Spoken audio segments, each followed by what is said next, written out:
Yo, what's up? We back again for the third week in a row, man. It's the streak going now. Yeah. We're here. We're going to talk about some Xbox stuff that's going on, some Nintendo stuff that's kind of weird, like the way they're approaching it.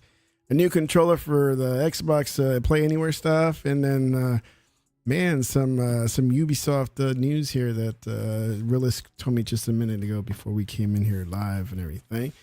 But Realist will be in here in a minute, like he always late. You know, he likes to make a entrance on his own. Like, boom, here I am. What's up? That's what he likes to be late all the time. Fashionably late, dude. That's how he is, man. We're always early here, so I got to start this shit anyway. That's why. Yeah, we're responsible and shit. Yeah, we're responsible. Other than that, man, I've just been hanging out. You know, doing all the chores that a good husband does. Well, speaking of devil, right? You gotta take on the duties of a house husband, right? I'm being kept. You're a kept man.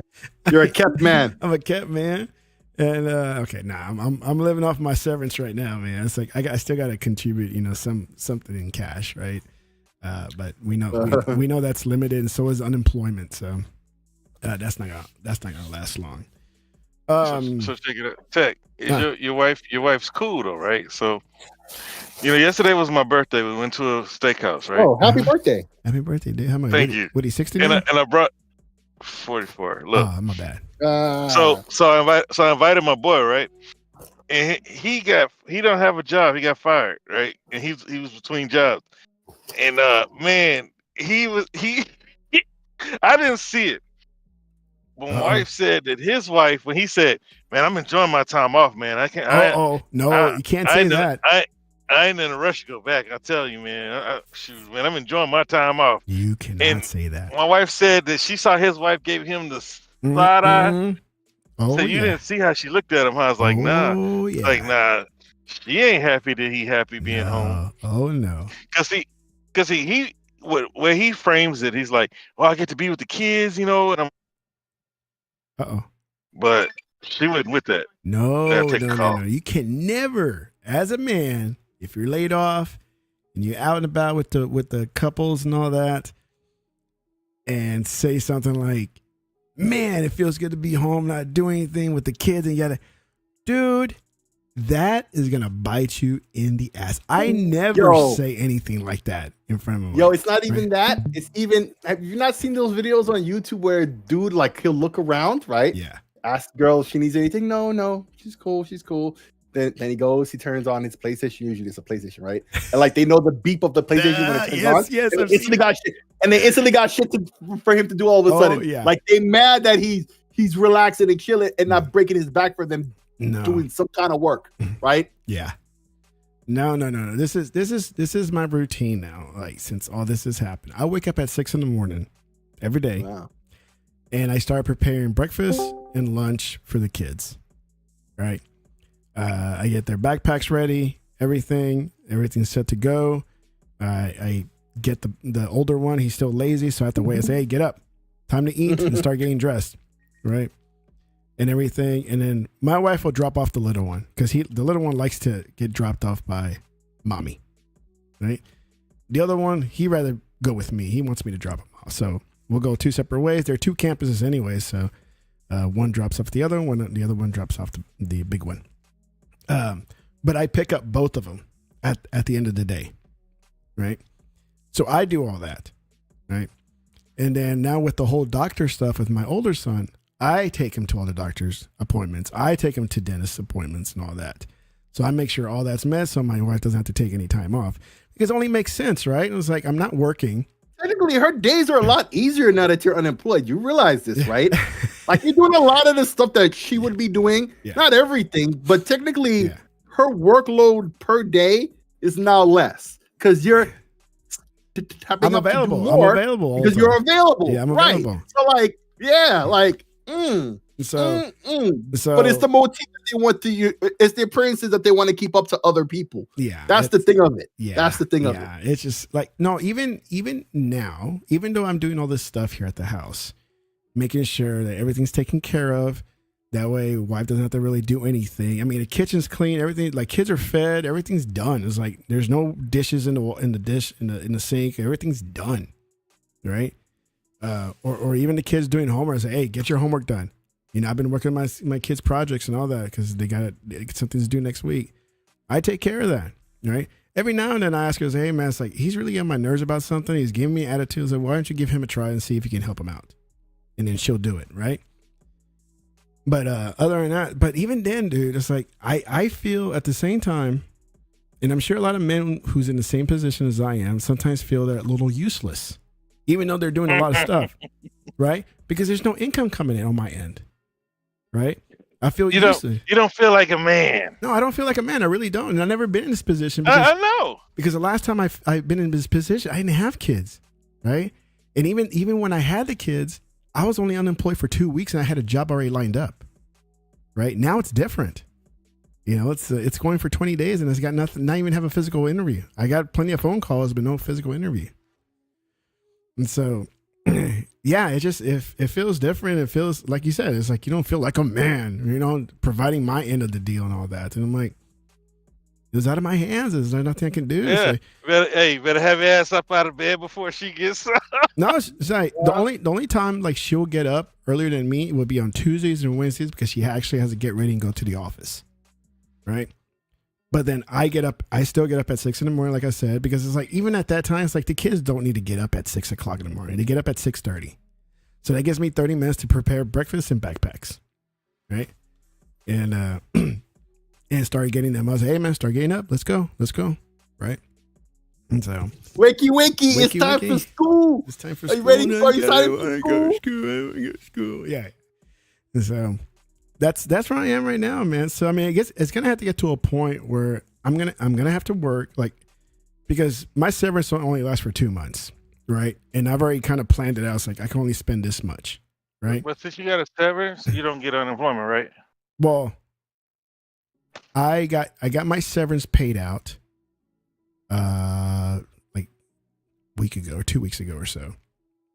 And then I waited until that was paid and then I applied for unemployment.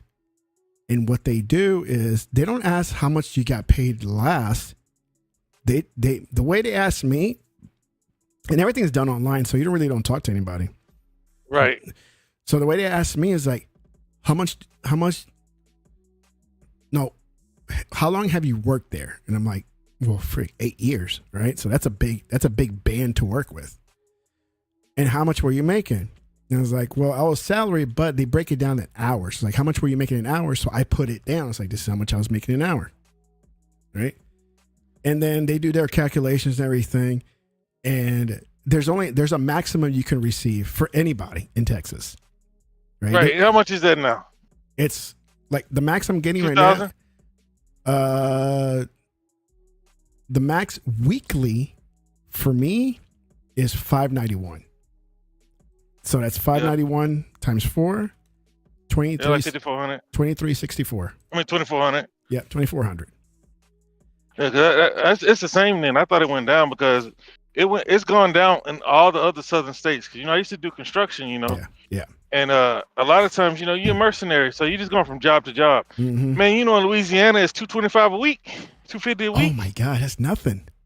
I said, dudes was whining. The dudes who are from there, Yeah. because when you live there, you still can get your per diem if you know how to do it, right? Yeah. And so they're like, man, I need to help me find another job, And I was like, dude, get unemployment. Hell no. How much do you think unemployment is? I said, shoot, I don't know. In Texas, it's about 20. It's like 5 and some change every week. Yeah. That was back then though. But shoot, so it hasn't changed. But dude, other places have gone down. We still got one of the best things. So almost $2,400 a month, but the maximum I can have benefits for is like 15,000. So that's not.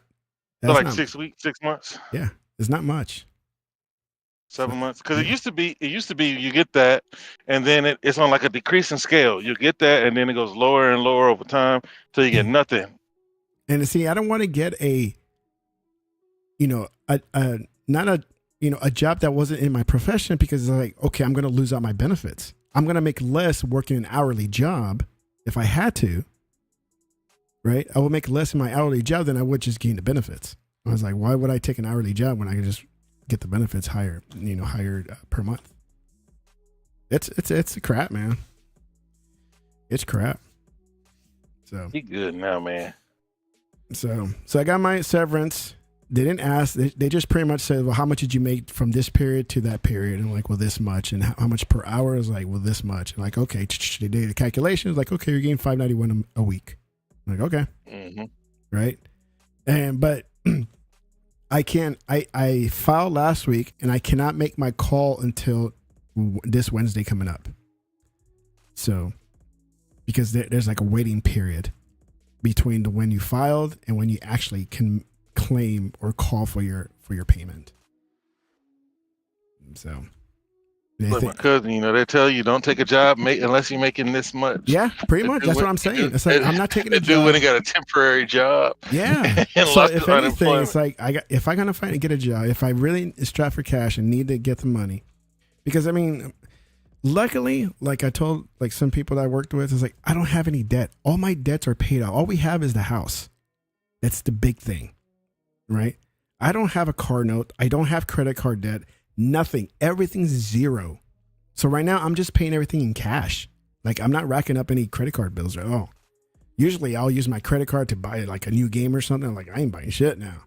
Yeah, I'm the same way. I don't owe anybody anything. So I don't owe anything. So I'm in a good place. Like that. Yeah. So the only time that I owe something is when it kicks in at the first of the month, when I got my phone bill. I got my some class that I take every month, which I can't cancel right now because I'm under contract. It's just only like $64. And then whenever a medical bill comes up, like my medicines, my insulin pumps and supplies and all that, this is the only time when something, I have to pay out big time for. But other than that, it's like me worrying about a credit card bill. It's like, I don't have that. And luckily, I'm fortunate enough where I don't have a credit card bill. All my credit cards are $0 right now balance, and my car payment was paid off early, like a year and a half ago. Right, so I'm in a good spot debt wise. It's just like I like having my time off. Like I told you guys last week, I like having time off, but not forced on me. Right? I want to decide when I want to take my damn time off. Right, but now it's just like crap. But I get a lot of stuff done though. Like I said, I was doing a lot of errands. You don't have that safety net. That's the thing about it, right? Yeah. Like eventually it runs out, and you're not going to be in a good situation if and when that happens. So you got to be ready before then. Yeah. I mean, but that's the mindset of a responsible person. That's why you don't have any of that debt, just like myself, right? Like, because I'm in the same position as you, and I've been in this situation a little bit longer than you. And so it's the same thing. It's a great relief to not to have these considerations on top of everything else. And I don't even have kids like you, and especially when we were just injured. I don't have to be on insulin and things like that.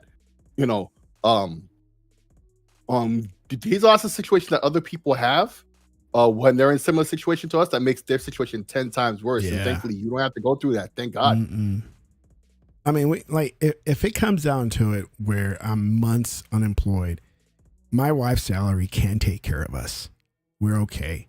Except that I won't be able to buy all the little toys that I like to buy, you know? I just won't be able to do that. It's like whatever the essentials are, and that's it. I can't be buying like, oh, this new controller came out. It's like, can't do it. It's like I can't do that to her, you know? So Absolutely. I can't do that. But y'all 50-50 tech? Pretty much. Yeah. We have a, you can't buy nothing. No, functionally, I can't. But like, there's no like set like line. But no, you notice we have a joint account that we both contribute the same amount every 2 weeks or whatever, every month, right? And then all the bills goes out there. If she wants to buy, like she just bought herself a new car. She wants to buy her new car, then have at it. That's her business. She's paying for it, right?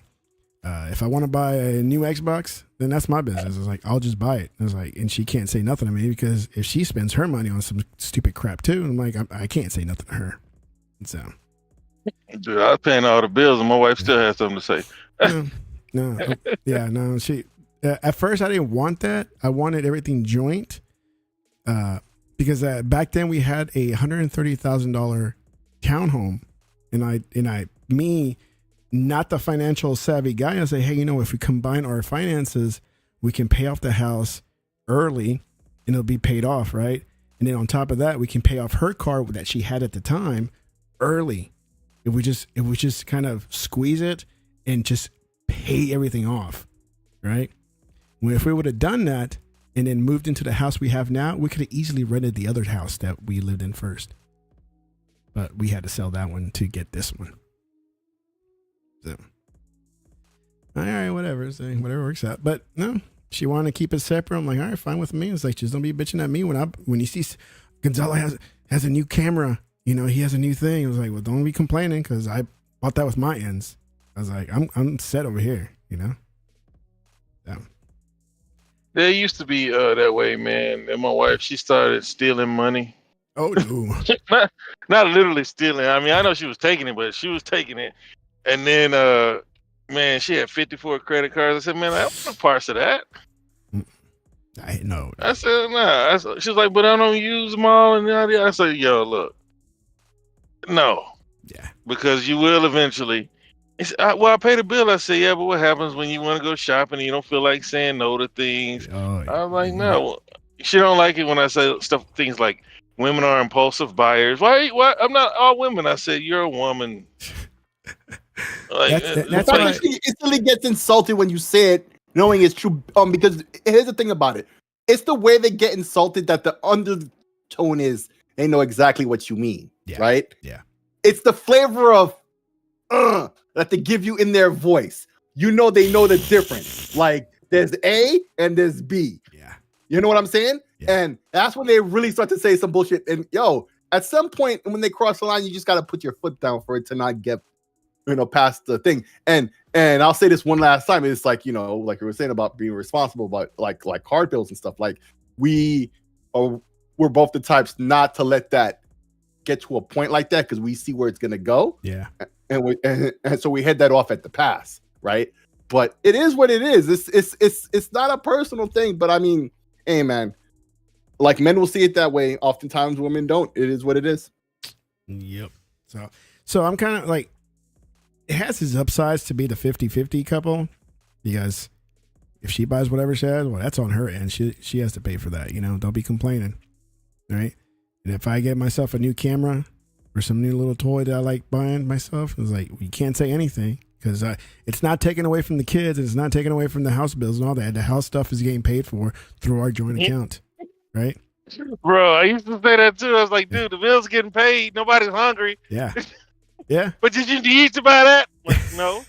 It's like, no. Luckily, like all these years, I haven't. No, she hasn't said anything to me about like, why do you have that new thing? What, did you need another camera? I was like, I don't need to explain myself. It's like, well, y'all got y'all's rules. See, my wife, she wants me to take over her money. See, now she makes money. Yeah. Back then, she was making like 40. Yeah. And she was like, take care of it for me, yada yada yada. and then now she's probably maybe about $1.60, Mhm. and so her attitude is a little changed. So, yeah. So, And so I'm, yeah. but I'm still like, hey man, go do what you're gonna do. Leave me alone. I don't care. I still pay all the bills. Yeah. And she still can't keep money.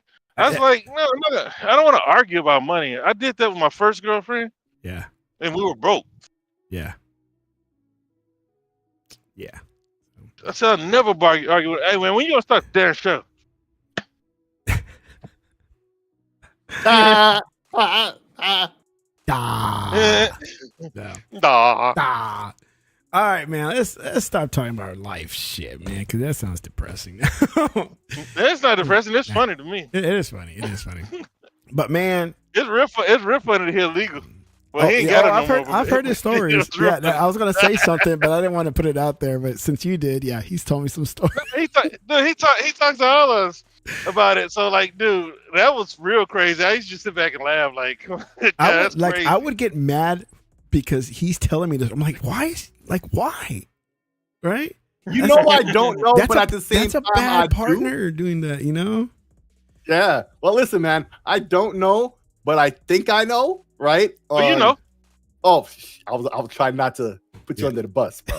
But at the same time, what you told me, a lot of it, I kind of saw coming. Yeah. Right? Once again, I saw the details coming, about to pile up, like I was saying earlier. Like I saw that, so it is what it is. Yeah. You know, he and I don't really talk no more, but But anyway, man, and so therefore I don't want to say more. I don't want to. Maybe, I'm sure.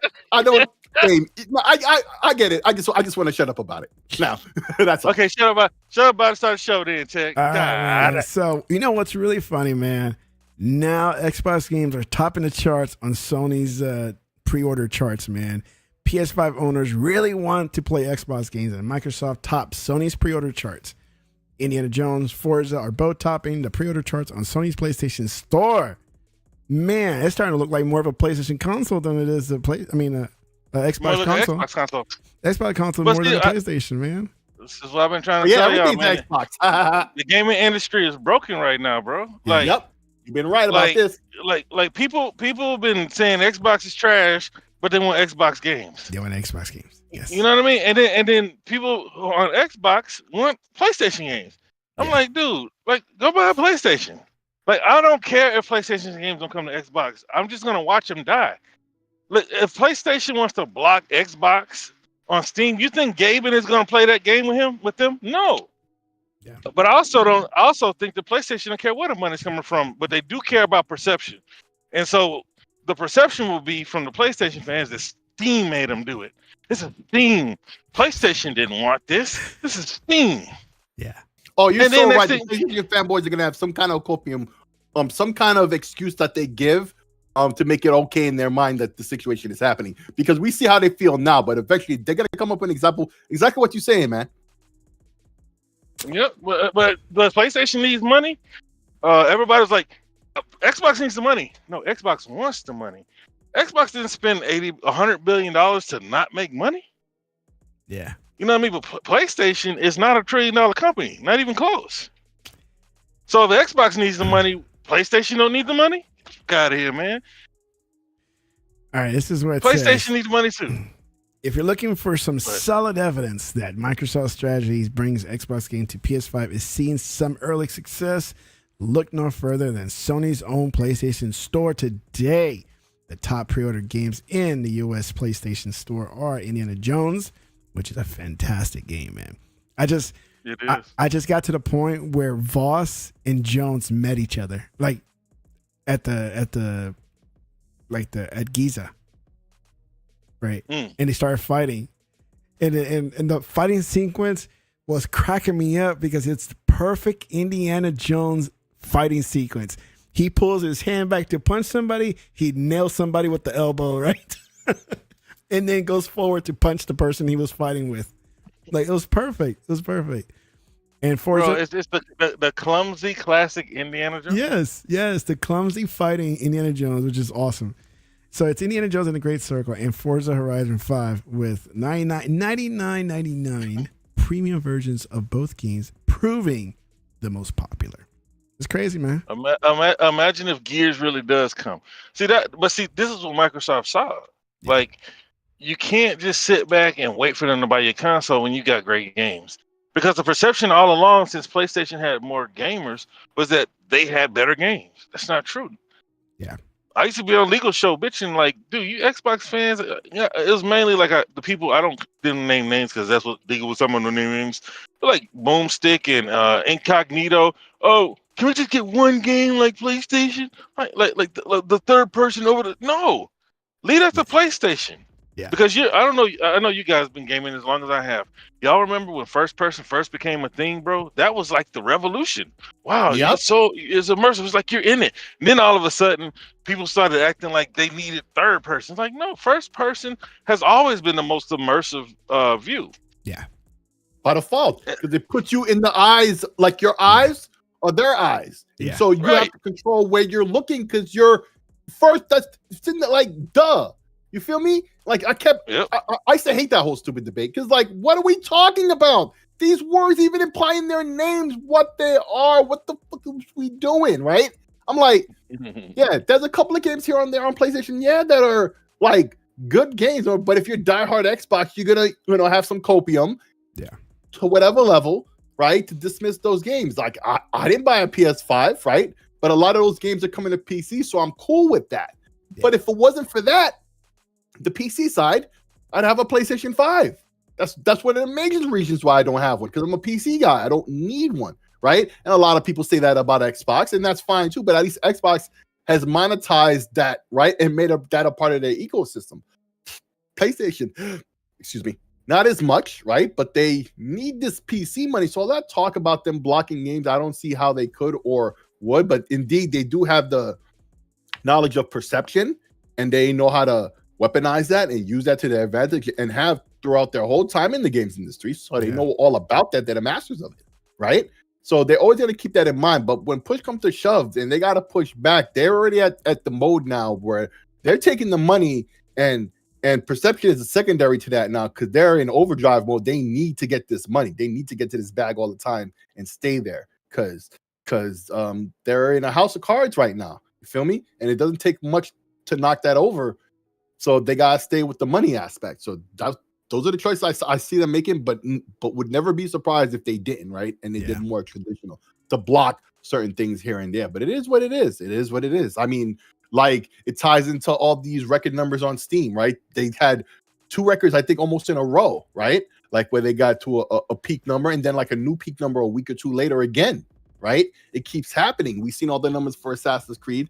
I guess you want to make mention of, but that whole Elon Musk thing that happened, how the Ubisoft account owned them, right? Because there was all this data about Assassin's Creed. This is something we've been talking about. So yeah, definitely. Right? So and Elon Musk jumped into some shit that Grum said, right? You know, Elon being the dummy he is, like the fake. First he got called out for his Path of Exile thing that happened last month or 2 months ago, right? And now with these numbers coming out, it's like, oh, what at least Assassin's Creed came out, and that was a dunk on Grums, who apparently has been working on some games for like, I don't know why, like 8 years, 6 years, something like that. That's still not out, right? Yeah. So it's like, yo, how number one you get owned on your own platform, and then dude who started that whole thread also got owned by the Ubisoft Twitter account, like some intern or whatever, dunked on them hard. Both of them got dunked on. It was going all over the internet yesterday, but it just goes to show the mindset of these companies, right? These people behind the scenes. But Sony sees what it is, man. They're going for this money. So they say here, Microsoft may have timed these 2 games perfectly for the PS5 amid a slow point for Sony's own game studios. But the software maker has been success with its earlier Xbox titles on PS5 too. Sea of Thieves debuted on PS5 in April last year, and Sony revealed it was the top seller across the US, Canada, and EU markets. A month later, it remained Sony's top download list for 6 months. Yeah. 6 months. 6 months, bro. That is crazy. Thought they hated that That's game. crazy work. They I guess I don't know. Well, listen, they could claim all that stuff they want, but that's the thing about that community. We already know they talk the talk, but definitely don't walk the walk. All the numbers prove it. Every receipt we've ever gotten, right? Yeah. Every end result of all the studios being shut down, and this game being canceled, that game being canceled, that this game being shut down, right? Like this game are not selling all that as much as all the hype implied, right? And when you're talking about Astrobot, like all these situations don't happen if these people were what they claim. So clearly they're not. So of course, here come the results, right? And of course they're going to sit here and talk all this stuff, right? And say all these things. That's what they do. Smack talk. That's what they do. Yeah, that's what they do. But push comes to shove, they don't really push back. So that's the root of the cause why, what I was saying about Sony, like they got to make the money play and the money choices now, right? It's less about just less, not that it's still not a priority to them. It's less about the perception and more about the money because that's the end result.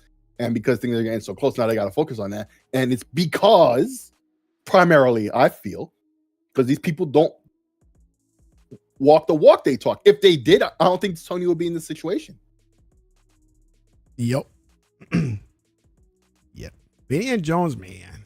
If you haven't gotten into it, sick. It's good. It's a great game. Yeah, I need to. I haven't yet good.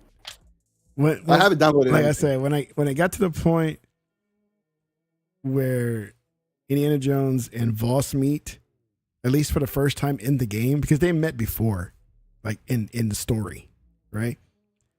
But while you're playing, you meet for the first time, and there's a fight scene going on, and like Rilla said, that clumsy Indiana Jones fight sequence, it happens, and it's hilarious how everything goes down because like there's guns going off and it misses a person, but everybody's like, "Who got shot?" Right? And then Indiana Jones, totally pulls his arm back to hit somebody, but ends up elbowing one guy, and then he punches the guy in front of him. It's just a hilarious sequence, man. It's a good game, man. I think. Yeah, it's like the secret fourth movie that. Yeah, it is. It's like a good fourth movie. Yep. and like Lorilla said a couple of shows ago, it's like you don't want it to end because it's that good. Right? It's that good of a game. It's a fun game, man. Yeah, I'm gonna get to it. I got it downloaded. I guess that other stuff I'm doing. And I've been playing the hell out of Call of Duty, Black Ops 6. Call of Duty. Hell, like I even prestige twice, which I never do. What? Yes. Wow. You had some downtime. And then like I'm looking at this guy. Yes. I do have some downtime, man. Now, man, like I told you, man, I applied for some stupid jobs and it sucks when it takes you out to an external site so you can fill out all that bullshit again for the company. Yeah. And I'm like, oh my gosh, I need a break from this crap. And it sucks. Yep. Like I don't want to have a break from applying to jobs. Like I want to keep applying, but taking 20 minutes to fill out the stupid bullshit fields is like what makes it draining, right? Yeah, you start to learn to master copy and paste a lot. Yeah, you do for real. But yeah, but that's what you've been playing. But during my break times, it's like I need a break. So it's like, all right, 30 minutes of Call of Duty, and like that's enough for 2 rounds, for 2 good rounds, right? And and of course I play and I prestige twice already. So like yes, it's like then they have a double XP weekend coming up. So like yes, now I get to double XP this game.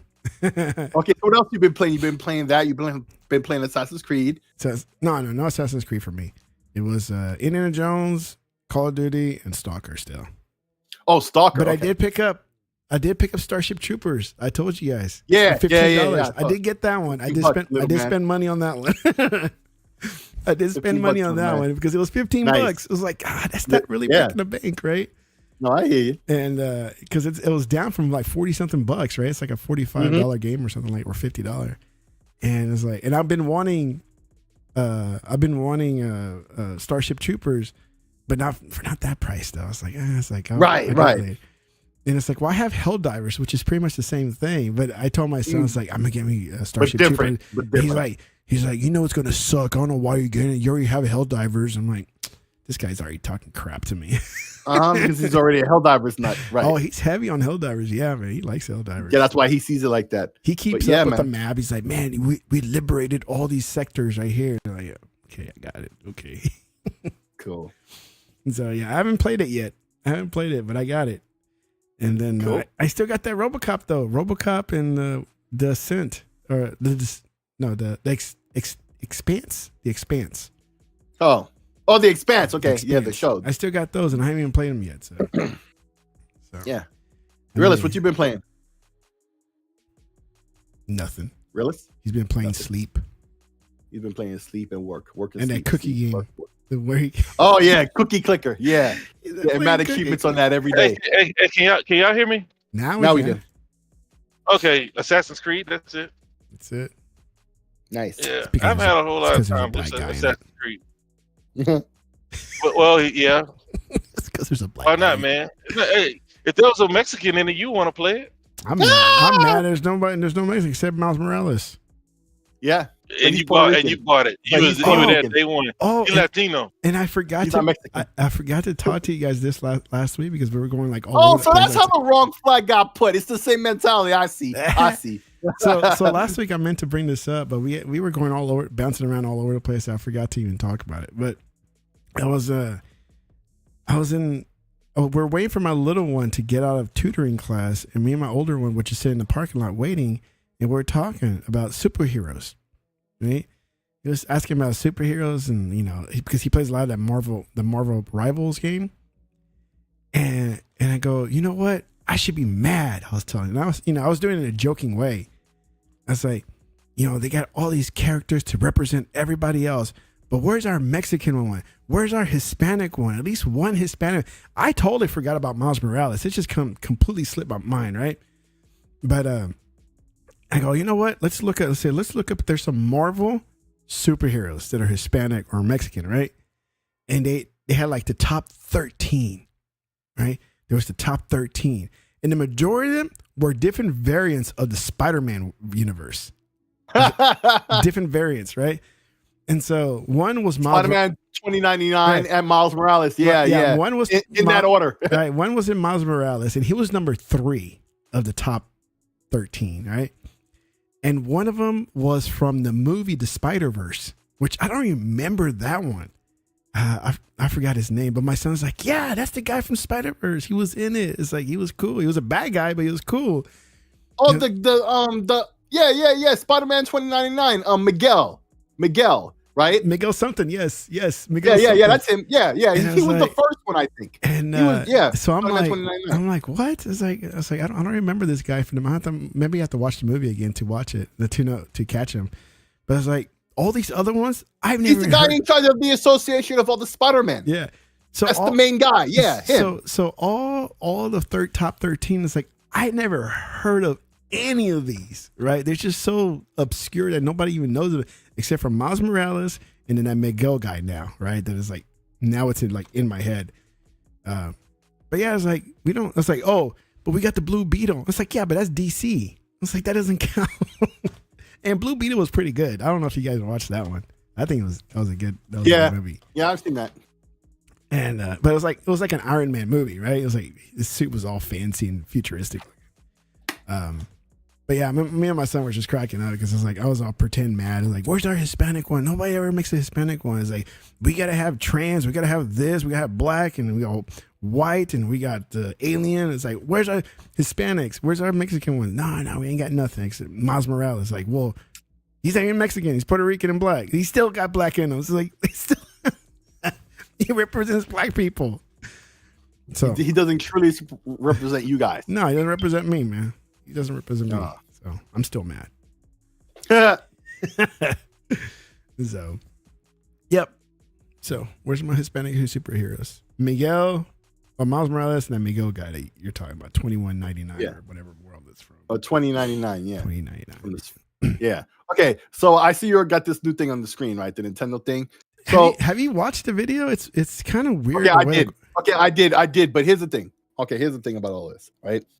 It's like it's nowhere near like the stuff that Xbox does. Like not even close. No. But I'm gonna get into all of this. But But even before all of that, right? Like this Nintendo show was kind of dumb in the fact that they're only talking about Switch 1 stuff when the Switch 2 announcement or whatever is right around the corner on April 2nd, right? It's like, why do this, right?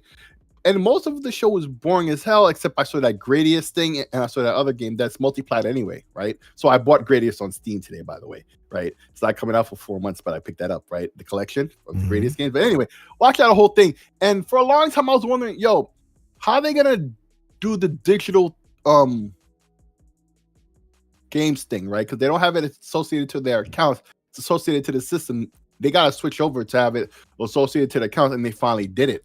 What they also did was they added the sharing of games. And it's complex, yeah, but the reason it's complex is because they're trying to give you the most functionality, right? Without opening any holes for anybody to take advantage of the system, right? So if you lend me a game, I hold on to it for 2 weeks. I can play it. We only have to be online when the transfer happens. Yeah. Right? No, well, other than that, locally. Right. That's what it said. Right. The internet, see, only when loading or ejecting, right? Okay. When you're loading the game onto my system or if I'm, stuff like that. Other than that, when I'm playing the game, I don't have to be online. Like, they're giving me the most freedom possible. You know how, like, online games, they have these other inconveniences. They're more convenient than physical games, but they do have the inconveniences, right? This, literally, I gotta admit to Nintendo, and of all people, Nintendo, by the way, right? Mm-hmm. Right? And if you know how I think about these technical stuff, like, this is amazing that I'm saying this about Nintendo of all, right? Yeah. But they literally went out of their way to give you every advantage as if it was a real game to be able to trade to people and lend out and stuff without inconveniencing the company and leaving any holes for people to take advantage of the system, to get games free or whatever like that, right? To get over on Nintendo, right? But at the same time, giving you as much freedom as possible. And that's why it's complicated, right? And I applaud the effort, no matter who it was from, but I'm particularly amazed and shocked that it was Nintendo, that they went this far. Is it perfect? Hell no. No. But wow, Nintendo did this? Wow, bravo, man. Looks crazy complicated. Even though they show us step by step how to do it, but it's like right. And they explain the why and how too in the video too. They don't hide from it. Like no. They make it make sense. But I'm shocked that it was Nintendo. We know how behind Nintendo is. So how many with all games this can shit. you actually virtually load? Just one at a time? You can only send, between me and you, it could only be one at a time, but you could send me one and Realist one at the same time. Yeah. Right? And 2 weeks later, automatically it goes back to you. Oh. Without any interaction between us. Yeah. Right? See, once again, protecting Nintendo where I don't get to keep the game forever. Yeah, you don't get to keep the game forever. The game forever just by staying offline. Yeah.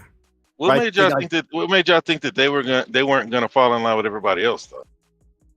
No, it's not that. It's the fact that they went so far to do it about as perfect as possible from anybody, not just the low expectations that I have of Nintendo.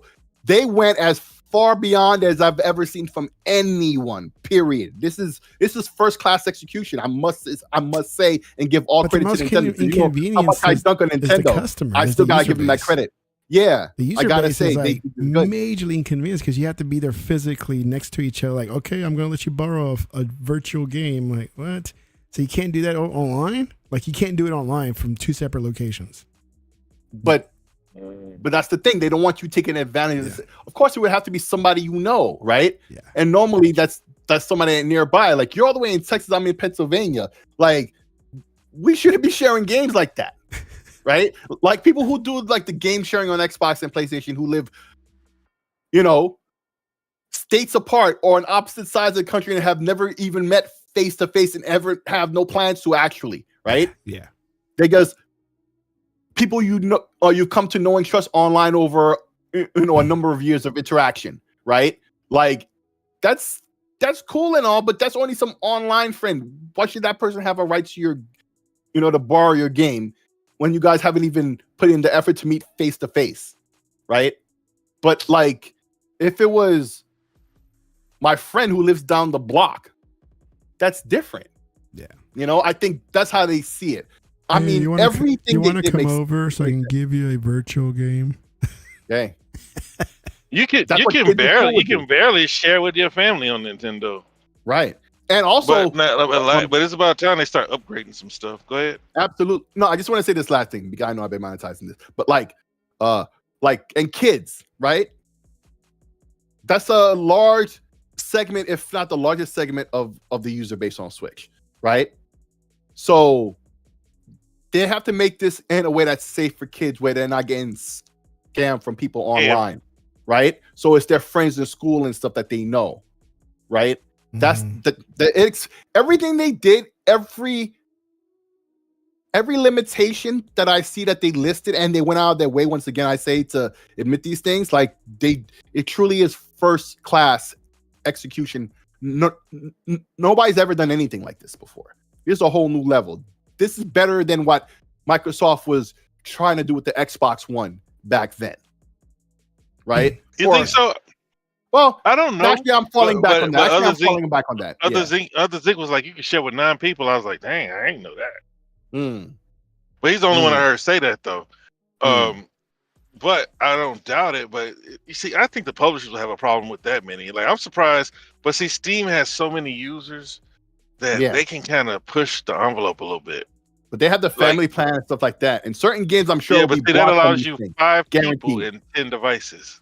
Yeah, and certain games are blocked from that, if you notice. So I guarantee that's going to happen. Well, it's certain publishers. It's mostly online games. Right.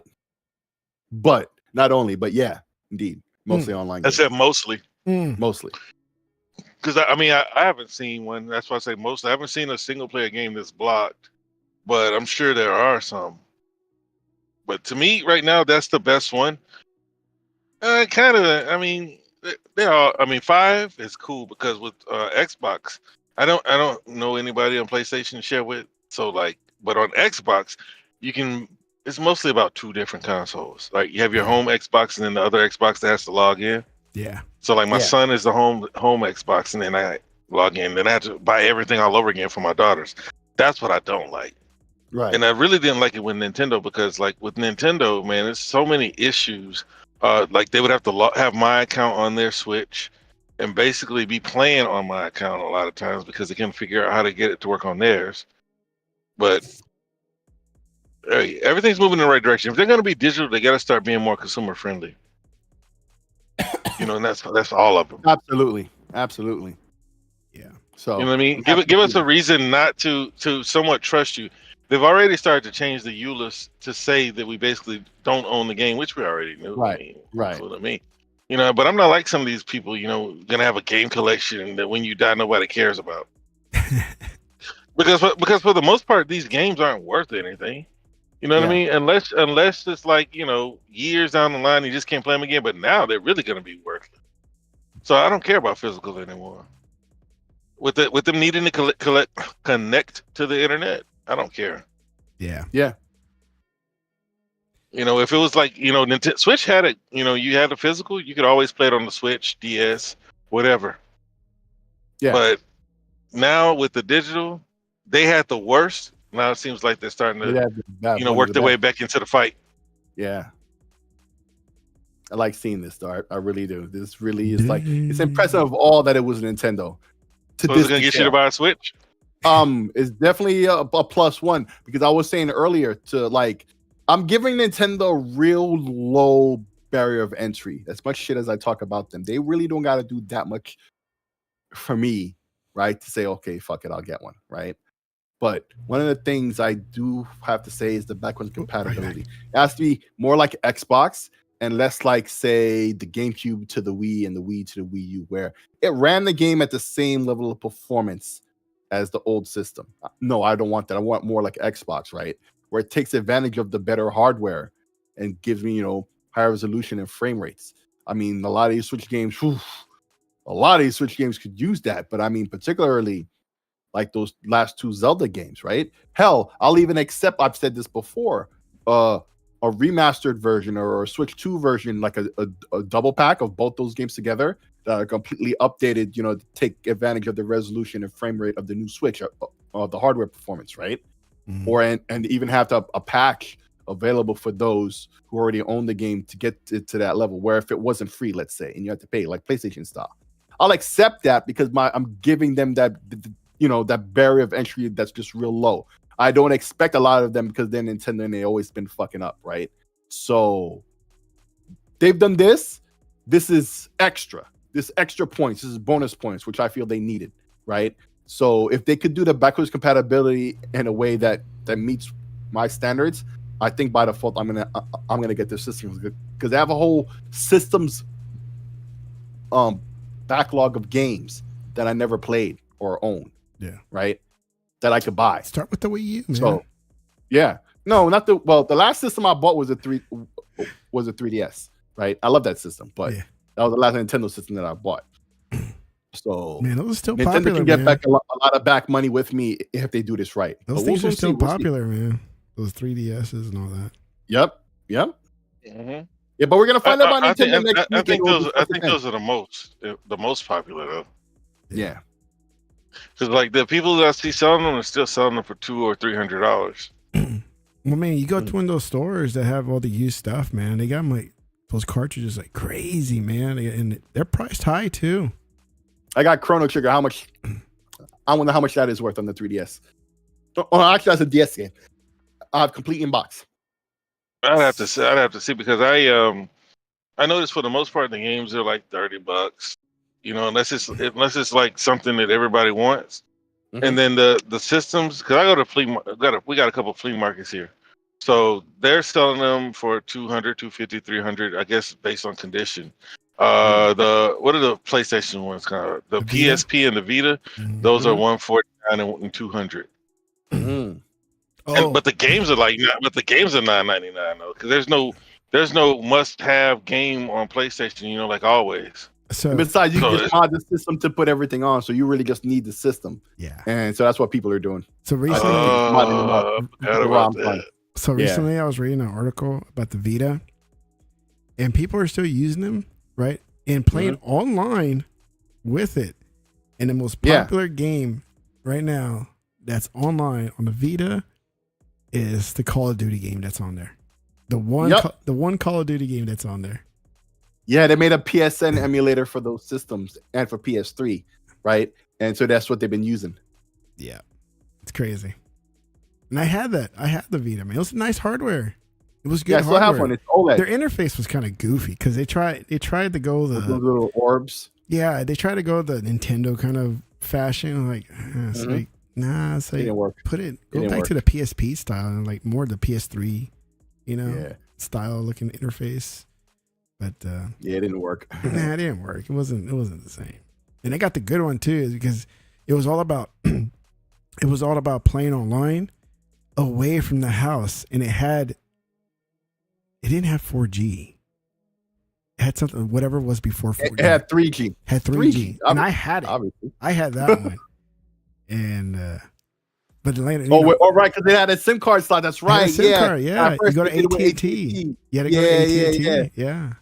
You had to go to AT&T, and it was on like $10 a month. That's all it was, like $10 a month. Yeah. And you could play online certain games, not every game, because some were pretty heavy, and you couldn't play online. And then the rest of it, you could do all the other online stuff besides gaming. I remember that. If you had to. It was good hardware, man. It just didn't take off. Didn't have the support. It was Sony. They didn't put out a lot of software. It was Sony's fault. People would ask all the time. I remember back then. Yeah. And they did the same thing with the PSP. It's like, they ain't put out, after a while with the PSP, they put out no software. And then with the Vita, they did it in half the time they started doing that. Well, they came out with the Go. Right? Remember the in between? They had the Go. Uh-huh. Yeah. And I actually had that one. It was actually way too small for my hands. Even though I don't have big hands, it was just too small for me because I kept cramping up. Yeah. Then I got the Vita, and it was nice. I should have kept it this whole time, but I still have the OLED one. I usually the original just launch version. Get rid of my stuff and whatever. I bought it at a pawn shop for like, I don't know, like $100 at the time. Yeah. This was years ago though. You should, yeah. I should have kept mine. Well, mine was in good condition. It was always taken care of, and because you're responsible. See, that's what I keep saying. I'm responsible, man. That's how I am. Yeah, that's why when I sell my handheld PCs, I say handled by an adult. Yeah. You know what I mean? That way, like, don't come trying to ask me for low balls. I didn't drop it. It doesn't have jelly in the crevices. Nope. Just give me my money. No hand grease with all like the dirt that piles up in there. No, it's clean. It's clean. It's been wiped out with alcohol pads and stuff. Okay, have you guys played Xbox Cloud, like whatever game? Not in a good little minute, but like recently, maybe 3 months ago, maybe. How the heck do you get to play? Because I've been looking on the Xbox. I thought they combined the Xbox app with the Game Pass app, right? No, it's in there. So when you pick a game, right? When you hit play, there's a little cloud thing. You have to hit that. Right. I would have to look again because I've been having a hard time. It's like, where do I find where I play games? Like, I want to play something simple on my phone, and like I can't because I can't figure out. Oh, they go to Xbox. Was it cloud.xbox.com or xbox.com/cloud? Yeah. No, I'm talking about on the phone on the app because it used to be it used to be two separate apps. Oh, the app. Oh, yeah. On Android, yeah. One of the apps is dead, so it's just the regular Xbox app now. But you don't even need the app; just use the browser. I think it's play.xbox.com. Yeah, I could do that, but I thought everything was consolidated on one app. Right, because the app is really just the web is just really opening a web browser to do it anyway. It's doing the same thing. No, I'm upset. Take every game is not cloud enabled though. Like, right, I know all Xbox games through the cloud. No, I understand that, but what was it, a year ago or something when they had two apps? You just went to Game Pass app, and you're able to play seamlessly through the app and play whatever you wanted, which is the way I was playing this whole time online when I was outside waiting for my kids for getting out of class or whatever. But now that they consolidated, I'm like, I can't figure out how to even play a game that's cloud. It's on the Xbox app now, though. Yeah, that's what you're looking for. Yeah, I've been looking. Like, I can't find this. This Game Pass. There's What are you playing with? Because you got what is that, a Backbone or a Moga? No. No, I got that Kishi one. The Razer Kishi. The Razer Kishi. Razer. Mm-hmm. I got that. Yeah. I got the Razer Kishi a few years ago. Yeah, I got that. My kids broke the left trigger. Huh. But no, they came out with this and new put it Backbone. back like they didn't do it. No, of course they did. But it's just nice, man. This new controller, Backbone, whatever it's called. Backbone controllers are usually nice. My issue with them is, they come with this app, right? But they give you like a year subscription to the app, right? And after a year, you can't use the app no more. But the app is the thing that congregates everything to a nice little interface stuff. Like, in fact, that's what you see in the picture right there. Yeah. Right. And so basically, they're locking you into a subscription user controller. I mean, the controller still works, right? But without the app, it's way less of an experience, right? Without the app. But other than that, like the Backbone controllers are really dope. They really are dope controllers. Like the interface really is a nice app. Maybe they should have sold the app separately for people who don't have Backbones because it's really that good of an app. Really, really, really. But I mean, green. I was wondering what took them so long to do this like this. This looks crazy. Does the Backbone have pass-through charging? I believe so. But I still think that Absolute that I bought was the best one. The one I got from Kickstarter or whatever on Indiegogo. I still think in terms of features, whenever I see these new controllers, I compare the features compared to my Absolute. I still feel like that's the better one. Like, this is really good. Like, they're all really good at this point. Don't get it twisted, right? It's hard to get a bad controller, right? Are you going to get the absolute best? Maybe not, right? But like the chance of getting a bad controller, unless you pay like, I don't know, like $15, right? You're going to get a good controller. Yeah. Like, they're all great. So this Backbone, they have them for every platform. They have them for PlayStation, right? Mm-hmm. On Android and iOS. The PlayStation one is like black or blue or whatever, where it looks PlayStation, has PlayStation buttons and stuff. So yeah, they've been doing this for a while. $109. Yep. Yeah. That's going to wait. At least I'm sure it comes in like 3 months of Game Pass or something. It better. For new subscribers is always the catch. Oh yeah. I hate that. And it has the Xbox button stupid. too. Yeah. So you press that and it launches the app directly. Well, they're advertising about Play Anywhere. Play Anywhere with the new Backbone Xbox Edition mobile controller. Yeah. So that's another mention of the Play Anywhere feature. Yep. So what's Because see, back in the day, I wish that they would have. But no, well, when they first started cloud this, cloud that, I wanted to have a device that had a 5 at the time 5G radio, right? But I know that that's the most expensive part of a phone. Right. So how are you going to make that? But then Verizon came in with that Razor, right? But nobody cared.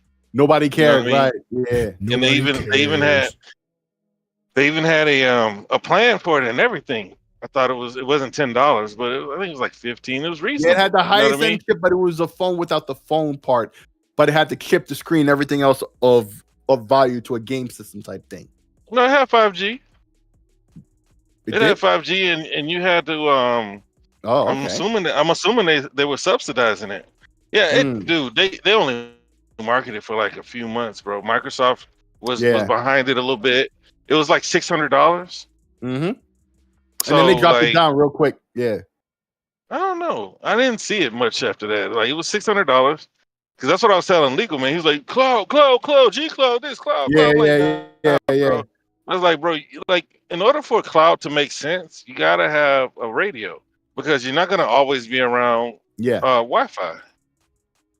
You know what I mean? And then when you tether that, it's tether with mobile. That's slower internet. Oh, I know what happened. I remember now.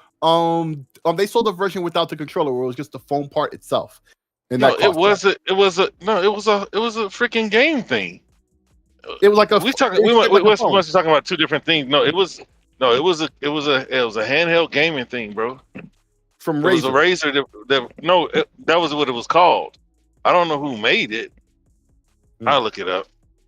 But yeah, that would have been the thing to get me to try cloud back then, because I took the G Cloud back. I was like, dude, I'm gonna have to use my phone if I'm not at home. And if I'm at home, I'm not streaming. G Cloud, is that Logitech one? Yeah. No, it's still $300. Yep. Dang. Still. That was always my problem with it. The price. I never said anything was wrong with it. It was the price. And it's still today's day. That's still the problem. That's why, like, what is it called? The Portal? I think 150 would be better for it, but I don't know what kind of screen it has. Plus, I have next to no interest in it because you can stream console stream with your PC handheld. Yeah, that's right. Yeah. I got my RGLI for that stuff. Like, it's better at it anyway. Yeah. And if I use it for that, the battery lasts hours. You know what I'm saying? Yeah. Multiple hours. Emulate with emulation too.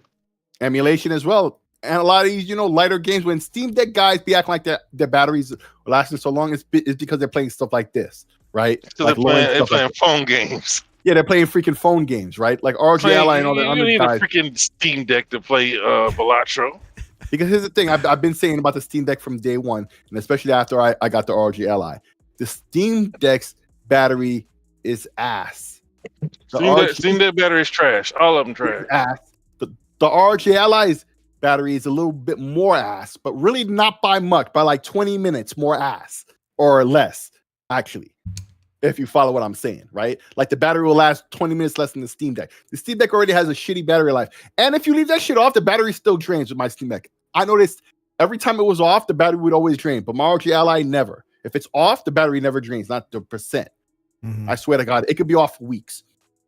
But I noticed my Steam Deck would always drain, always. But anyway, like when it comes to battery life, yeah, man, if you're doing these light things, your battery life is going to be way better than these people like to advertise these things. And when people complain about battery life on these handhelds, just remember they all have shitty battery life unless they have a big battery. That's all heavy. of them. Even the LIX doesn't last long. Yes, right. You have to like lower the TDP. I think the lowest is 10 on the LIX, whereas Steam Deck can go to 3. Yeah. And so, but the types of games that you're playing, I was like, Gardner Bryant. So I like to go in there every now. I like to go over there every now and then and read Steam Deck or Steam Valve fanboys. And I get tired of Xbox and PlayStation. The Linux fanboys. The Linux guys, right? I like to hear from them and Nintendo fanboys every now and then because they're pretty, incognito.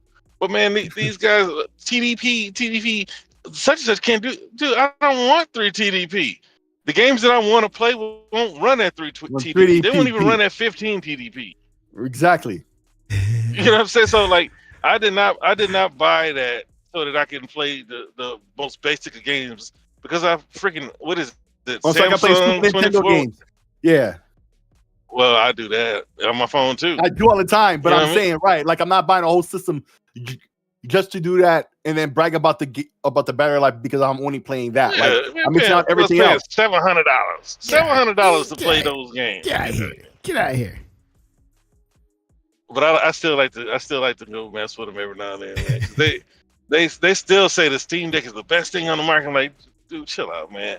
Things that come out afterwards, especially from the same manufacturer, AMD is on 2 now. It's like it's getting better, not worse, man. But like I said, I like fanboys, man. I like fanboys. They're unshakable. They're unmovable. Oh yeah.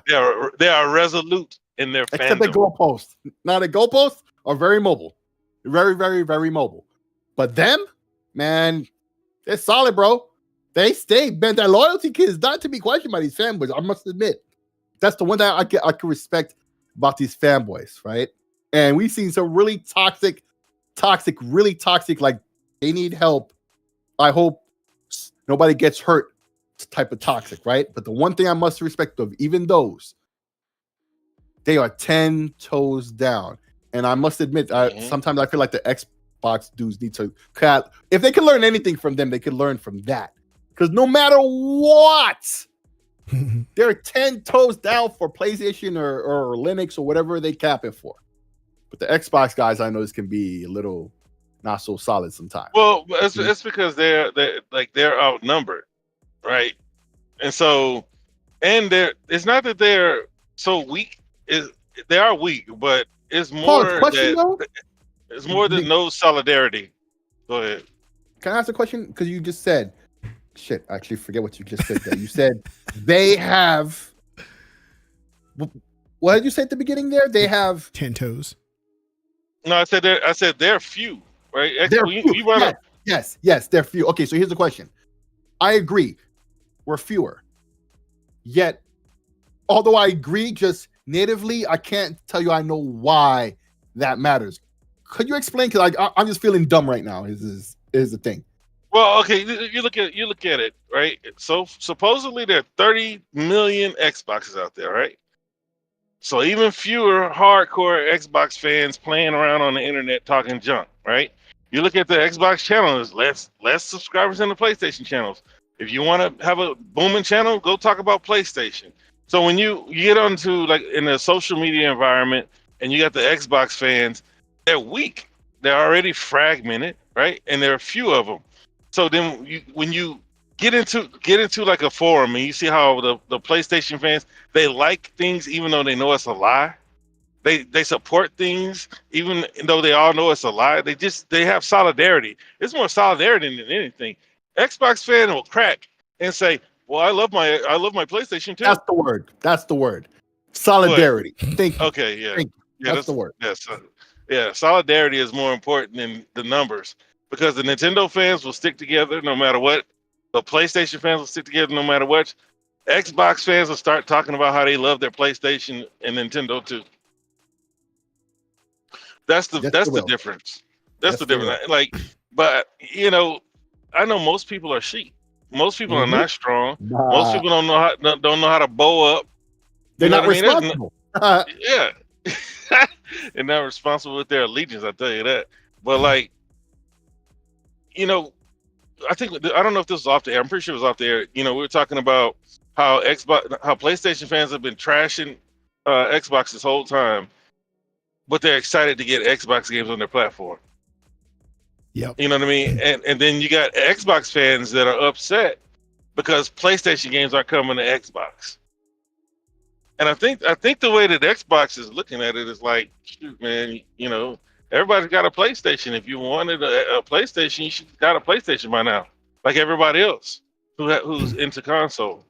Yep. So now we got to bring our games over there. And if they don't want to bring the games over there, they've been somewhat successful in the past with convincing third parties that they don't need to bring their games to Xbox. So you think they're gonna bring their games to Xbox? You know what I'm saying? So look, I don't care about PlayStation games. So I'm not looking for them to come. But I know they're coming though, because they have to. It's no different than Xbox. We talked about this earlier. If Xbox needs money, PlayStation needs money. Needs If money. a $3 trillion company needs money, $100 billion company definitely needs money. Absolutely. It's like the Nintendo thing today. I looked at it, right? And the whole time I'm looking for games like that Marvel beat 'em up, right? Or that Gradius collection, right? Of games. There's a Gradius collection? Yeah. By M2, right? If you don't know about M2, they've been making a lot Yeah. Okay, so you know about M2, right? Okay, so you know how they do. So their Shock Triggers collection where they do a lot of shoot 'em ups, right? So now they did Gradius, a new collection, right? Plus a new Salamander game. Salamander 3 is a part of the collection, and it's on all platforms. Nintendo, Xbox, PlayStation, and PC. I bought the Steam version today. That's what I was saying earlier. That's the Gradius game that I was talking about, right? Like, I was looking for that during the Nintendo show. There's also the Marvel game. I wish just did that on Steam. It's a beat 'em up game, right? With Marvel characters. Like, I looked at these shows to get, info on these multi-plat games because I've been noticed decades now, and I see it more often where it's worth it to watch these shows to catch maybe one or two titles of note that you may be interested in for your platform, even if it's a show from an opposing platform. Like last time when Sony had that show, and the first thing they showed was Shinobi. We'd already knew about that. Now I saw more of it, and then boom, it was up for sale. I've already paid for it. They just announced Limited Run Games is doing physical editions of all versions, including Xbox, and it's not coming out day one, which implies that it's probably going to have like not the version 1.0 on the disc, but like whatever is the final version. They're going to wait till development is done, then make the discs, right? So they probably got me to double dip with that. I was saying that today. You can't pre-order it or anything now, but it is available, right? Like, that's what it is now. You just got to look around to find, because there's games everywhere. Even if you stuck to one platform, there are so many games that aren't getting no advertisement, no play, no knowledge of on any platform. They're out there. So it behooves you to watch all the shows, no matter how terrible they are. You might get a nugget or two of your interest. And that happened to me today with 2 games. And like the whole time I was thinking, why is Nintendo even doing this show? Boom. Behooves you? For me. Yeah. Well, Nintendo still hasn't really shown the console.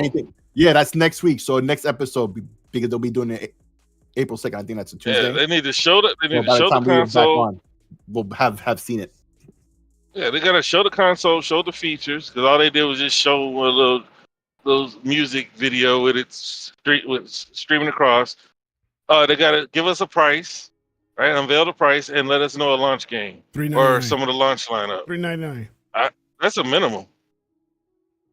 Yeah, the 2 versions. I say $450. 2 versions. Well, what 2 versions? What 2 versions? Because they're not gonna have an OLED storage options. A deluxe version where it comes with some packing game. What at $399 is not gonna have the packing, but there's gonna be a deluxe edition that comes with the game and like a special edition of the system, and maybe like more gigabytes internally off rip.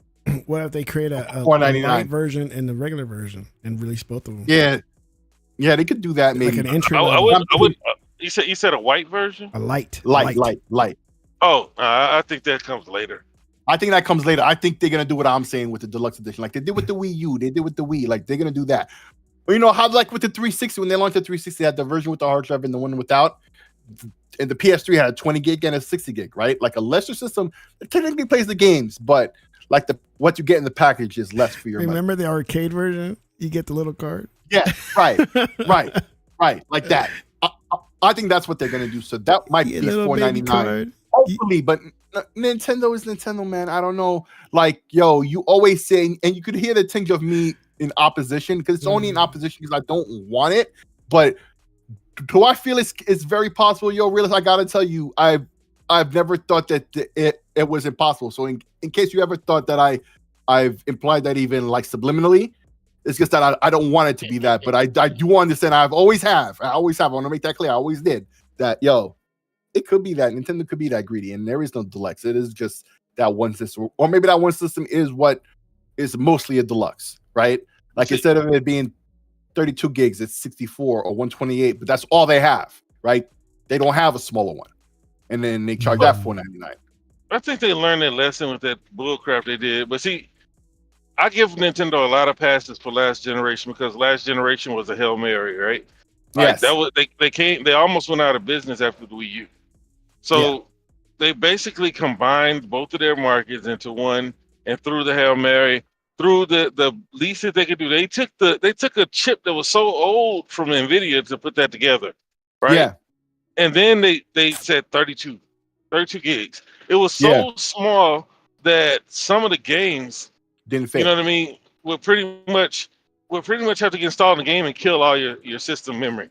Yep. And you had to go get a SSD. SD card. Yeah. You know what I mean? Yeah, SD card. And so I've seen that we'll see, 256. I forgot what type of drive that they're using. It's not an SSD. eMMC. What's some I don't remember. I'm pretty sure you're right though, because it's above the SATA. You know, it's we'll see, above the It's the speed built-in of the shit. It's the built-in shit that's directly onto the board, so it'll be that shit.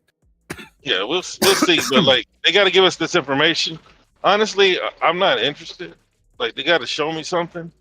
You're gonna have a lot of people talking about Metroid Prime, but they're really waiting on Pokemon. I'm not a big Pokemon player. Although I did like the Arceus. That was the first one I bought since the red one, and that was back when that was back in like 2000. The last one I played. So Dang. yeah, I'm not excited. I'm not excited about it. I gotta see something, man. I mean, because the most exciting thing so far is that PlayStation and Xbox games are coming to it. I'm pretty much Mario'd out, especially 3D Mario. The 3D platformer Mario is cool. Zelda was a cool game, but Zelda Tears from the Kingdom was pretty much the same. Yeah, I know you can go build yourself a machine, but the game itself is pretty much the same. I'm tired, and then they're charging $70 like everybody else. People still don't talk. They do meow meow meow, like like they don't talk. You know what I mean? It's like, what's their voice sound? and then you know what I'm saying? You know what I'm saying? You know what I'm saying? I think that's the fairy. Come on, It's so true. that's it. That's it. Hey, listen. Hey, Yeah, listen. that. Yeah, for N64, they still fucking use it. Yep. So like, I like to see some more effort. You know what I'm saying? We just don't hold Nintendo to the same standard, man. That's what I say all the time. That's why I'm like, yo, bro, Nintendo, I'm giving y'all a pass. I'm telling y'all, yo, low barrier entry. Don't fuck these. And you know what they say? You know what they say? And I'm gonna fuck with you. You know what They're they still say? gonna fuck it up. You know what they say to you? Sales. You go. The sales. They say. Yep. And then my response is gonna be, yeah. Oh yeah, the tough guy. Yep. Okay. So that's my problem with Nintendo. Go ahead. That's your problem, huh? Me too. All right. Okay. So okay. You got this. Do me a favor. Let me quarterback this. Hey, realist. Okay, I'm D Wade, bro. I know. Realist gonna take over. Okay, I'm D Wade. You're LeBron on this, bro. You taking over on this one. This I'm is your water thing. boy. I'm water boy. I'm gonna set you up though. Yes, you are. I'm gonna set you up though. Okay, bro. We've been talking about this, and as a dude who follows Tencent, I believe you also said you're an investor, right? Dang, got stocks and bonds. What? Realist. You invest in Tencent, right? Can you hear me? Yeah. I say yes. Okay. Because I think number one, I think there might be some law or whatever says we got to admit this. So I just want to make sure we're good. All right. So that's step one. Number two is that we talk about Tencent all the time, and you always say how, they just like to have a little piece. You feel me? Right? Yeah. Like they're not trying to control, they're trying to take a little piece, right? It's what you say all the time. In fact, so we know Ubisoft has been in these financial straits for a minute here, bro. Right? And boom, here come Tencent, acquired a 25% take, bro. You've been hitting this nail on the head with Tencent. What you think? Well, I don't know if you know, but they own 50% of the parent. Oh, shit. And 50%, and then Tencent is already like guiding them. You know what I mean? Like they're the ones that's telling them to sell the IP. sell some IP. But if you notice, the subsidiary has basically drawn a line in the sand by, if you look at the list of the IPs that they're keeping under their control. So that means that everything else is up for grabs if you want it. You know what I mean? But Tencent, if you see what the Chinese government did to Chinese companies, they don't want to own anything. It's too easy to divest them. You know what I mean? Or make them divest. So now if they just own a little piece, there's nothing you can really do. You understand what I'm saying? Yep. Okay, because if you look, I think like 3 years ago, you look at what the Chinese government did. Tencent was almost worth $1 trillion before the government showed up and made them divest a lot of their companies. So if they're only controlling 20% here, 5% here, you know what I mean? There's nothing that anybody can really do to them. You can't make them sell their interests, right? So this is just another chess move by Tencent. You listen to the CEO. He said, every company is our baby. You know what I mean? And they go make money for us. You know what I mean? They're not looking to own, because I think their government is very, I guess, hostile towards huge companies. But this is not a surprise, bro. They own 50% of the parent, the Guillemot brothers company. I forgot what it was called. So this is nothing. It's like just a little piece. Just like everybody hates Tencent, but they ran out and bought Baldur's Gate. You know what I'm saying? Yep. Baldur's Gate. I think Larian sold 33% to Tencent. You know what I mean, to get that rolling. I want to say it was a Sobo that everybody just keeps thinking that somehow Microsoft is going to go buy when they sold a percentage of their company so that they wouldn't have to sell, so that they wouldn't have to get acquired. Tencent is doing what Tencent does. I ain't mad at them. I know we have a problem with China. You know what I'm saying? Like, and what do you call it? Privacy. But Tencent is doing what Tencent does right now, bro. And then Ubisoft needs them. They need somebody. I would have preferred to be Microsoft. They need Jesus. God damn, I'm telling you, Ubisoft need a lot of help. So, bro. Why you say that? Because see, like, Ubisoft, what did they do? What did they do that was bad? Losing lots of money. That's the main issue I have with them, because a lot of look, like last week we talked about all these Assassin's Creed games that I've never played, right? These last two Ghost Recons I didn't play. You see what I'm saying? That's a problem. That's a problem. What is the one that's still top 10, top 15? Is that Ghost Recon? Wildlands or something like that? I would say Assassin's Creed is their top thing right now. It has no. What I'm saying, Wildlands.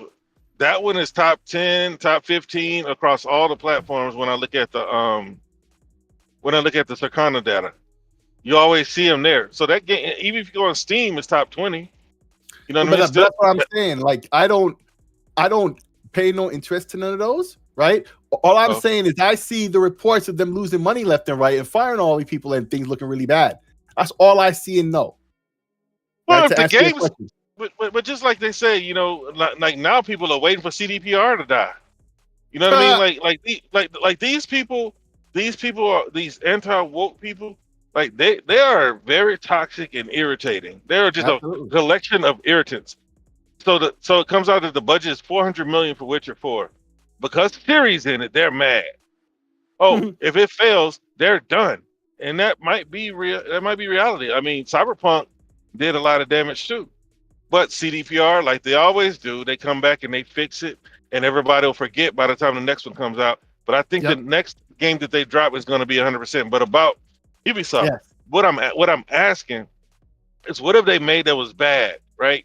Now, live service, they failed, right? And that's what I'm telling you. Like, I don't pay no never mind to the ups and downs of the games in and of themselves. Because let me give you the list, because you said that a lot of these studios were closing down. Right. Prince of Persia was a great platformer Metroidvania. That's just the market didn't respond to their game. It could be that they didn't put it on Steam. It could be that they should have charged 30 when they charged 50. Whatever. It eventually got back down. It eventually went down to 30, and it still didn't sell. But it was still a good game. The Riders Republic, good game. Some people didn't like Far Cry 6, but I did. It's Dirt. I don't play Dirt. But isn't Dirt made by EA? Yeah, it was no. I thought it was Ubisoft now. No, Dirt is made by this company. I think it starts with a C, but EA bought that company. Oh, okay, yeah. Codemasters. EA bought them, Codemasters. Okay, because I was launched with. I always thought that was Ubisoft. Oh, okay. No, EA. I mean, Ubisoft has Drive Club or something like that. I thought that was Sony. I think I'm sorry. Ubisoft has a Drive Club. I think it's called Drive Club. But I don't play that either. I think so. The Crew. Yeah. The Crew. Yeah, I don't play that. Drive Club was Sony. But with the games that they failed with, well, the final seems to be okay for now. But then what's the other game that they just closed down? You know what I mean? Those are live service games. They had the Division. Well, see, the Division is still going strong. They're taking too long to bring 3. Yeah. They're taking too long to bring 3. That's the problem with the Division. Because see, the hate that Ubisoft gets, I don't understand because I like Ubisoft games. Right. But live service games, I don't play them, so I don't have much input. But the games that are single player, like even Avatar. That's what I'm saying, though. My question isn't about like the games and all the woke, anti-woke, blah blah blah, all the discussion around them. It's just the fact that all I keep seeing is all these reports of all this money they're losing and blah blah blah, and that shit is going bad for them. That's all I see, and that's the only factor that I'm considering when I ask this. All this other stuff, I believe is all true. What the reason? I've heard that sounded out of whack. But Stick, the reason why I'm bringing these things up is because I don't blame Ubisoft for the market not responding to good games, and then them feeling them feeling like they need to go do live service like everybody else because their single player games aren't pushing. You know what I mean? It's like PlayStation.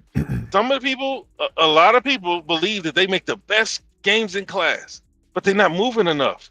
Like they hype up 2015. Go ahead. Okay, so what if the problem isn't the quality of the games they're making? What game they're making? Because of course, many people for God knows how long have been asking for Splinter Cell.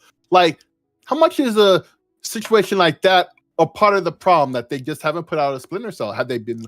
And we don't even know what the behind the scenes. That maybe they tried a couple times and failed. No, I do know the behind the scenes because we talked to the dude from Ubisoft in the Spaces. Now I can tell you the common sense approach. I can tell you the common sense approach, which is the same thing that these real Sony fans that I got respect for that are asking Sony to go back to your SOCOMs and your War Hawks and things like that. If those games sold, they'd still be making them. Mm-hmm. What he said is the last Splinter Cell sold so bad that they didn't want to go back. The sales went down with each release, even though they felt like they were making better games. So if the sales were good, they would still be making them. It's like people say Halo is dead. Halo is dead. Microsoft keeps making Halo. Keeps making Halo. Money. Yeah. You know what I mean? Right, because the games are selling. Like people, like PlayStation fans want these Sly Coopers and things back. And then you look at Ratchet. You're gonna treat that one just like you treated Ratchet. So like you can take the common sense approach with even Splinter Cell, as beloved as it is to us, it didn't move the units. And that's all there is to it. That's what the guy told us in the Spaces too. He said he actually worked on that game. You know what I mean? I can't remember his name, but he's on Twitter and he's pretty active. And he was cool enough to get in the Spaces with us. But yeah, I remember now.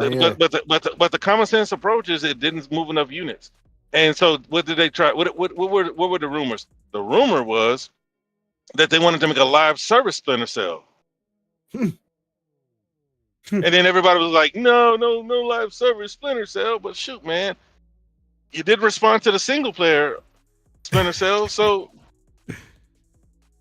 you know what are they going to be left with? I mean, I bought the last one on Steam. Well, I bought the last 2 on Steam, I think. We don't count, man. We don't count. We're talking about like the casual buyer. Those are the people that need to buy in, not us. Yeah, because they're the masses. That's what they need to sway. They got to sway the masses. The masses. The hardcore don't matter as much as the masses overall, right? Like in the beginning, they depend on us to get the word out and stuff, right? To advocate for them. Yeah. But once they get into a flow, okay, now they start to acquiesce to them, they start to not pay us no mind because they don't need us anymore, right? Well, so, it's not that they don't need us; it's that We are the few. Yeah. That's always the problem. Like the hardcore don't move the needle. It's just like Right. boxing. Y'all don't really watch boxing, but like you get people, hardcore boxing fans, talking this trash, buying pay-per-views, but they don't start really moving the needle until, you know, Johnny and Billy and Raheem want to see Floyd Mayweather fight Conor McGregor, or you know what I mean, or Manny Pacquiao or Canelo. Those when those guys bring the casuals, the guys that can bring the casuals out, like even the Javante Davis will bring some casuals out. That's when the things change. The hardcore, you know, 171,000 pay-per-view. But when you get like hysteria behind a bout, it's the same as in gaming. And right now the casuals are all occupied, right? They're all occupied playing Call of Duty, Fortnite, 2K, etc. You see what I'm saying? And so like the thing with Nintendo that's helping them is they make casual games. You know, the thing about Nintendo is you can put a Nintendo game down for a year and come back and play it. Not Zelda, but other games. Most of their games, even Pokemon. Mm-hmm. You know what I mean? That's the thing with like with like a JRPG or a turn-based RPG. Same thing. You can just jump back into it. Yeah. But my problems with Ubisoft is I just don't. They gotta figure out a way. You know, people have tired of their formula too. You know, I happen to like the formula, but people, you know, there are similarities in Avatar, Far Cry, and Assassin's Creed. The Ubisoft formula is played out, it's stale. That's why when you play Assassin's Creed Shadows, they've made some tweaks. It's not as straightforward, you know what I mean, as the other Assassin's Creed games are. They kind of tell you to stay on course with in the beginning with the quest lines, because it'll kind of direct you, because you can get lost. You know what I mean? They have to do these things. They have to do something to add some freshness to their games, or just give some of those IP a rest. Because a lot of these companies rely on the brand recognition of some IP, and Ubisoft has to come up with something new. But it's hard to come up with something new that people actually come up with. That's why Sony would rather sell you a remaster to come out with something new, and that's why I'm irritated that people aren't giving Xbox enough love for bringing out these new IP when other companies are afraid. Even Nintendo. I mean, ARMS did fine, as far as I'm concerned, but do you think they're gonna have the nerve to make another one? Nope. Now, see, that's okay. That's the only new IP that I can think of that they made in the past 8 years. You look at Microsoft. You know what I mean? Let's just count after the time the exclusivity deals with PlayStation, with Deathloop and Ghost. What's the name? Ghostwire Tokyo. Right, but if you look at, you got South of Midnight coming out this year. You got Clockwork Revolution coming out. You had Avowed, which is not really a new IP. Right. Just this generation, you got a lot of new IP coming from Xbox. You know, when a lot of companies are afraid, and that's what Phil Spencer was basically calling out. Everybody was like, "Oh, is that Sony?" Well, that's the industry. The industry is afraid to bring new IP, and they're gonna ride a formula. They're gonna ride whatever they have until it stops working or people stop responding to it. But you know, when I see a game isn't coming out, like everybody keeps asking for Banjo. I get so tired of people asking for Banjo, man. If Banjo sold, they'd still be making Banjo games. Yeah, if Conquer sold, they'd still be making Conquer. Because they dunked on the last Banjo game. That's for sure. They dunked on it, bro. Because the only game that didn't really like set the world on fire that came out with a sequel recently is Psychonauts. Yeah. But it had a cult following. If you look at it, it barely moved on the platforms it was released. Great game though. Great game. Better than Mario. It was a great game. Fun game, comedic. Some of the scenes were just amazing. Dude, I haven't played a stale part yet, man. Mm-mm. Like I haven't finished it, but I'm right at the end. I didn't want to finish it, but I'm gonna finish one of these. I finished it. No, I'm right at the end, bro. Yeah, I finished it.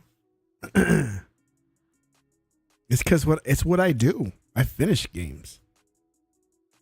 Yes, yes, you do. certain games I want to hold off on because I got so many games, and so let me go see. And then you buy some more, and I'll hold them off. I stopped buying games. One game I'm waiting on I can't wait for it to come out because I already paid for it too. Is Shinobi. I can't wait to fucking play that game. I might even live stream it. Right? Like of all the games, right? That? Somebody's gonna live stream. I'm a live stream it. But like of all the games, right? That's the game, yo. Bro. My balls swell thinking about it. Like, yo, I want to play this game so bad. Yo, the last trailer they put out, bro. If you watch it and just focus on the music, yo, the music sounds dope. And so I bought the deluxe edition that comes with the soundtrack. And on Steam, you know, that means you get MP3s and stuff. Bro. Oh. I can't wait to play that. Realist. You gonna take your kids to go watch the new Minecraft movie? Oh. They don't care about Minecraft. They're Roblox. Yo, who is not surprised that Jack Black is in that movie? If you had asked me who's gonna be in the cast, that would have been the first name I would have said. Jack Black. Right. He's Steve, right? It's questionable, man. So my kids at the very beginning, they said they don't want to see it. All right. They said, nope, I don't want to see it. When they first saw it, the trailer come out. And then last weekend, my older son's friend was over just to hang out because, you know, my son's leg was broken, so he can't really do much.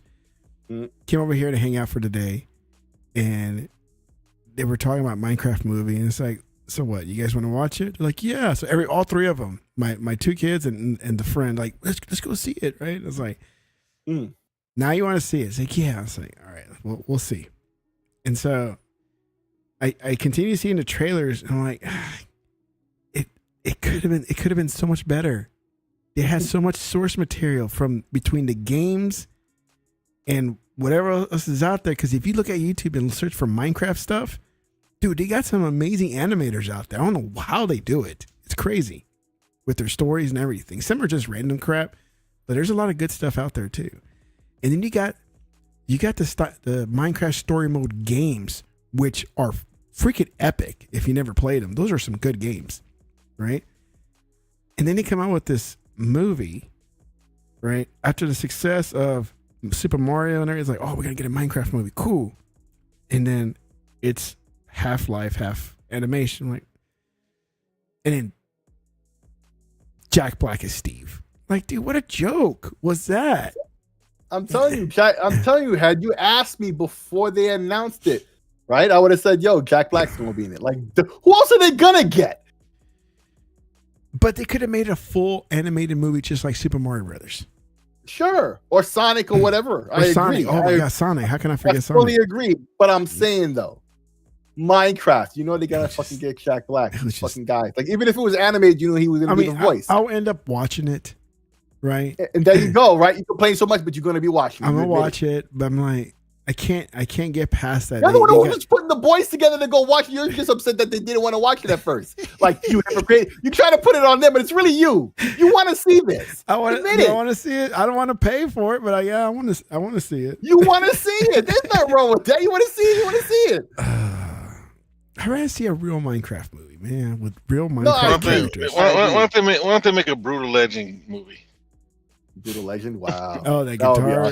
Yeah, Jack Black. There you go. Yeah. He voiced the guy. See what I'm saying? I'm waiting for a Fortnite movie. I'm waiting for that to come out. Yeah, that's gonna be crazy. You know they're gonna do one. Did y'all watch the World of Warcraft? I did. The movie, yeah, I did. It's a shame that didn't do better. That was a good movie.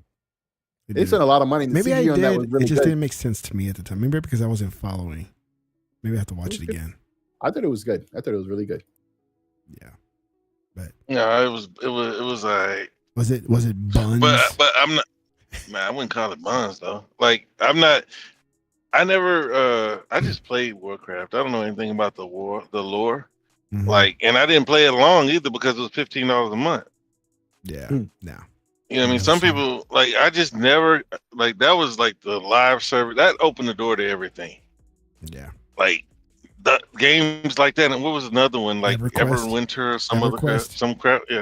Yeah, like all those games, like set the table for what we have now. Yeah, you know what I mean. I gave my child with last birthday 150 Robux. Nothing but skins. Look, because look, every year she would ask me for them, right? And I was like, no. I was like, I'm not going to contribute to that, man. And so finally, her birthday came, and there was nothing. I will not contribute to the debauchery. And you got it for her? There was nothing else I can get her. I mean, she had clothes, she had shoes. Because I said, I'll buy you anything but that. And I would go find anything but that. But that birthday, there was nothing else I can get her.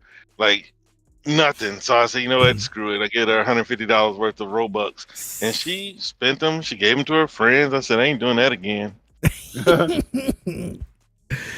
I know and she put them all in. She put in all the codes in that night. I give them, like when it's birthdays and like some special days, I usually give them $25 each. That's it. And they're happy with that. They're like, oh my God, I got $25 worth of Robux. But yeah, look at, but see, you're contributing to the downfall of gaming. I am. You hypocrite. You contributed worse. That's why he spends less than you. No, he doesn't. No, he doesn't. He said, look, we don't know how good his kids are. I did that one time. And he could be doing that every week. See, we didn't ask the question. But that one time amounts for 5 of his. What are you talking about? No, it doesn't. He got 3 20 babies. and you did 100. That's 5 times. That's right. Really? Jeez. How many babies you got? I only got 2. 2. That's $40. That's $40 every good deed. You ain't married to a Hispanic. See, that's why. Yeah, but you did 100 each. That was 200. What are you talking about? No. I gave my one daughter 150. And that's it. Okay. Yeah. And he gave them 40 together, right? Because they're 20 each. What you talking about? Like you're not really making your point. You missing it. He says when they do good deeds. We don't know how good his kids are. I said on their special days. They're special, like their birthdays. Well, how many special? And Christmas. And he got up to me in 2 years. What is it? You're a realist. That's it. You're a realist. Birthdays and Christmas. Yo, the payback is sweet though. I finally got you riled up for once. my sister would ask me, like, what can I get them for their birthday or Christmas? And I'm like, you just give them Robux and Steam cards. That's right. Yeah. But then I go, okay, I'm gonna get them $50 of Robux. Like, no, don't get them that much. This is too much. It's $20, $25 max. It's fine. 20, 25. It's like no $50. That's just too much to waste on like stupid skin stuff, you know. And then some games charge you to be on that server if you didn't know that in Roblox. Oh, there's certain games that if you want to be a part of, you gotta pay to have access to that server. They never asked me for money to be a part of a game yet. Yeah. But they mainly play with their friends at school. Like everybody's playing Roblox. Even my 14-year-old, she doesn't play it, but her friends play with my younger daughter. Yeah. So like, dude, imagine what your kids are gonna be playing. Man, I hear like my older one, he has his little collection of friends that he plays with, whether it's Roblox or Helldivers. Or Fortnite. No, he hasn't played Fortnite in a good while. But Helldivers and Roblox is the 2 main ones he plays, and Marvel Rivals. But the only one that he can play with my younger son is Roblox because he uses his tablet. The younger one uses the tablet to have access to play with his brother, his older brother.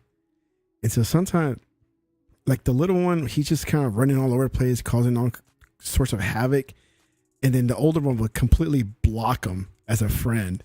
And then you hear the younger one running, Daddy's like, my brother, he just blocked me. He didn't want to be my friend. He's all sad because now he doesn't have a friend.